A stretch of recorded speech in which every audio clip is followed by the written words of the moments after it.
நம்ம கூட்ஸ் வண்டிகளுக்கெல்லாம் பார்த்தீங்கன்னாக்கா வந்து கிரீஸ் அடிக்குவோம்.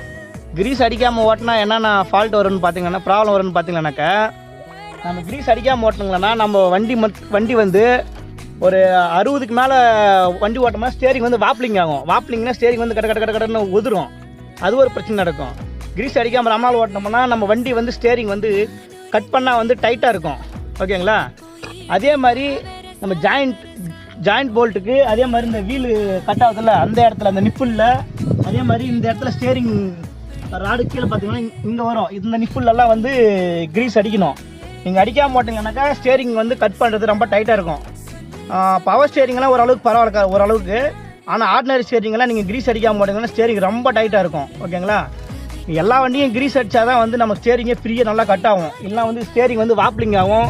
இல்லைனாக்கா அந்த கிரீஸ் அடிக்கிற ஹோல்ஸ்லாம் இந்த ஹோல்ஸ்லாம் பார்த்தீங்கன்னா உள்ளே மண்ணு போயிடுச்சுன்னா இந்த உள்ள ரவுண்டாக ரொட்டேட் ஆகிற பாலிஸ் மாதிரி இதெல்லாம் மண் ஆயிடுச்சுன்னா கறக்கு நமக்கு சவுண்டு வரும். வீல் வந்து ஃப்ரீயாக கட் ஆகுது. பவர் ஸ்டேரிங்னா கூட கொஞ்சம் டைட்டாக இருக்கும். ஆர்டினரி ஸ்டேரிங் ஓவர் டைட் ஆயிரும். கிரீஸ் அடித்தாதான் அந்த உள்ள பாலிஸ் மாதிரி இருக்கிறது வந்து ஃப்ரீயாக ரொட்டேட் ஆகும் நல்லா. அதனால தான் வந்து கிரீஸ் வந்து கம்பல்சரி அடிக்கணும். ரொம்ப நாளாக கிரீஸ் அடிக்காத விட்டிங்கனாக்கா அதுக்குள்ளே மண் ஏறி அந்த ரவுண்டர் பாலிஸ் மாதிரி இருக்கும். உள்ள ரவுண்டர் கோலி மாதிரி இருக்கும்.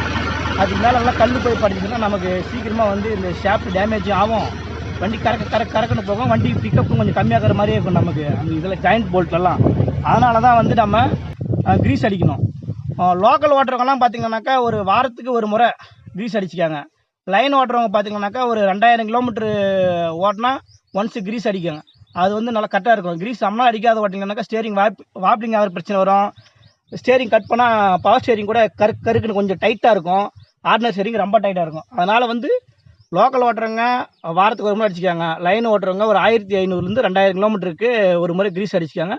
அப்போ வண்டி உங்களுக்கு ஸ்மூத்தாக போகும். வீல் கட் பண்ணும்போதெல்லாம் எந்த பிரச்சனையும் வராது. உங்களுக்கு நல்லா இருக்கும். ஃப்ரீயாக வண்டி ஓட்டுறதுக்கு நல்லா